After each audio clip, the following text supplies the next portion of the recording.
If you use Calendly every day, turning on the right notifications can make a huge difference. It helps you stay on top of new event type invites and follow up with people who haven't booked yet. In this video, I'm going to show you exactly how to turn on Calendly notifications in just a few quick steps. And if this tutorial helps, go ahead and hit the like button and subscribe for more simple software guides like this. Alright, let's jump right in. First, log into your Calendly account. Once you're inside, look to the top of the screen and click your profile picture. This is where you'll find your account-related options and settings. From the menu that appears, click on Account Settings. Now you're in the right place. On the Account Settings page, scroll down until you reach Communication Settings. This section controls the types of emails and updates Calendly sends you, so this is where we want to make the changes. Next, find the first option called Email Notifications when added to event types. Turn this on if you want Calendly to alert you whenever someone adds you as a host to an event type.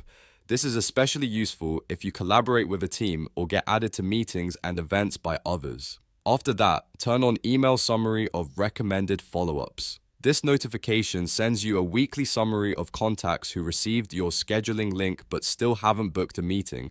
If you're trying to improve response rates or follow up with leads, this is a really helpful setting to have enabled. The great thing here is that Calendly saves your changes automatically, so you don't need to click a separate save button. Once both settings are turned on, you're all set. Your notifications are now active and Calendly will start sending you the updates you selected. To recap, just log into Calendly, click your profile picture, open account settings, scroll to communication settings, and turn on the two notification options you want. That's all there is to it. If this video helped you, please give it a like and subscribe to the channel for more quick Calendly tutorials and other software how-tos. Thanks for watching and I'll see you in the next one.